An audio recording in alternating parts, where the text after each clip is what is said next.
Hey Cougar fans, Carter Gledhill back with another Softball Coaches Weekly. I'm joined by the head softball coach of the CUC team, head coach O'Malley Fisher. Coach, your team just got back from a week-long trip to the Sunshine State, spring break, have some time to relax, unwind, but also hit the diamond and play 8 games.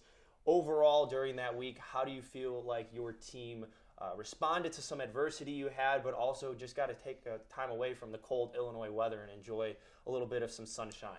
Well, I think that's the biggest key is you got outside, you got to play in the dirt, you got to be in the sun, you got to, see blue sky. It's so different than seeing the gym, the ceiling. It's just a different atmosphere. So that was a really great thing. I think we had 2 really good practices when we were down there. And to be honest, we actually played quite well. The scores don't necessarily indicate it, but we're a young team with some old names that are playing new positions again, and we're learning how to gel. And as the week went on, you could kind of see it. And our lineups changed a lot because that's just what we're trying to do, to find out what's going to be that best mix of hitting and defense and pitching and all that kind of stuff. That's what we do with that spring training trip. But as the week went on, you could see some people stepping up and finding roles, and I'm really proud of what they did. We could feel sorry for ourselves a ton, and there's really nothing to feel sorry for ourselves when we get to put on the uniform and play. And you talk about it playing in 85-degree weather and the difference that it makes of being outside too. Players react a little bit more freely, play a little bit better. Arms feel a little looser too, so that's another thing as well. And looking back on the trip, obviously you talked about changing lineups. It's a feeler for your team to try to put out that best lineup, as we say. You'll have 2 doubleheaders coming up this week, and that's kind of the reason why you enjoy that Florida time. So looking back at it, is there any players that really kind of exceeded your expectations or stepped up during that Florida trip? There were a number of them every single day. So there were different people every single day. So going from our seniors to our freshmen, Becky Peroni just started off the season extremely hot. She stayed that way. All great hitters and great players are going to kind of cool off every once in a while, but that's the game. That's what happens. Haley Howard, we have her moving between multiple positions, and she was the leadoff one day. She was in the 4 spot one day. She's just doing her job, and you can see her just getting more comfortable as the game goes on. Alexis Hilgert had some really great games in the DP role, so it's really great to see her embracing that. And then getting Nikita Robbins back, which we've now seen her dive to the side both ways, take through the fence twice, dive forward, head first slide, and actually put the ball in play swinging wise. That's the first time we've seen that in a year. So the seniors really did a great job. Bella Archuleta had a great week. Defensively, she's starting to move a little bit more. She's had some injuries as well, so you can start to see her get that fire back. Gina Westfald had a great week. Alyssa just played. We have her in 3 or 4 different positions, and every time she comes in, she seems to make a play. Like, she's made some diving catches over the back at second. She's made some great plays in the outfield. So, our older kids are really doing what they're supposed to do, and we're really excited about that. Freshmen, Arissa Santos, Haley Goldsby, Emma Borelli, they all had really great weeks. Melissa Hadzik had some really great weeks for us. And then our sophomores, and Callie Tierney and Ashley Schroll and Jess Gange, they all just did a really great job. And I don't want to forget Emma Borelli too, because Emma had some hard luck games that she pitched for us as a freshman. But she battles, and you can see it, and that's just going to help us as we go.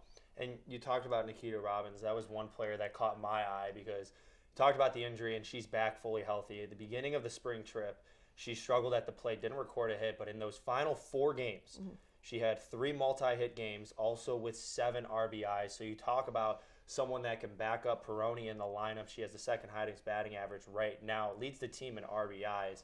To have a player like that, and we talked about Annabelle Archuleta as well, that is coming back from injury, not being able to see the field as much as she would hope for, as you would, as well as the coaching staff, to be able to have someone like that back and start making that progress in the beginning of the season. How does that influence the rest of the players as well? Well, I think there's a lot that goes to that. So there's a lot that people don't see behind the scenes that go into injuries when they come back. And when you get to watch it and see the work that the players put in, whether it's our sport or other sports, and you see them succeeding through all of those things, it's really kind of cool as a coach to be able to sit back and watch. And so I think she's going to make more of an impact for us, but she's still kind of learning how to replay the game in a way and figure out where she's going to go and remember what a great athlete she was. And it's the same thing with Bella. They're really great athletes, but when you have those injuries, it just takes a little while. And as we get a little older, our bodies don't react as fast. So we have to put that extra time and work in too. So I can't say anything. We also have a couple other kids who are playing through injuries. Like Haley Howard, she's grit. That is just her. Like, she's never going to take a play off. She's going to give you everything she can, and that's all we can expect from our kids. And let's focus a little bit on the 2 wins that you had. You had a win against Simmons College, as well as closing out the trip on a high note against Geneva College. What was the difference between those 2 wins that maybe is something, 1 or 2 aspects of those games that were difference makers in the wins over the losses for your team? Having fun. Remembering why they play. I think that sometimes, even as coaches, we get caught up in that too, and sometimes it gets hard, and that there's a responsibility for myself and my staff to be better for that. But they just had fun and played the game for what it was. It's just the purity of it. And you see a play, and in that last game, or actually it was the game before the last game, Bella goes down on her knee and throws from her knee at third base and takes the 5-6 hole away, and just seeing her get up and the excitement, and then her teammates celebrating that. Those are the things that make coaching this team fun. They celebrate the little things and they have fun with it, and hopefully we'll continue that as the grind now hits when you get into the next, we've got some non-conference games coming up the next week, and then when we start conference. You have 4 games this week. You have a doubleheader against Wheaton College on Monday, doubleheader against North Park on Wednesday as well. Both of those series will be at 3 and 5 p.m. out on the softball field at Concordia University, Chicago. The non-conference tune-up for the conference, we understand the importance of having that. But it's a quick turnaround for your team. You have the Florida trip, you have a week of practice, and then you go right back into the thick of things with 4 games. What's the message to the team for the remainder of this week, and also preparing them for the quick turnaround that's ahead of them next week? To be honest, I believe in rest. So we've had some time off this week. I think you get to a point in the season, especially when you have college athletes who are young adults, I think their bodies need to rest. And so we've had some time off, and we're kind of easing back into it with conditioning workouts, weightlifting. We're hitting a little bit today. We've got practice the next couple of days, weather permitting.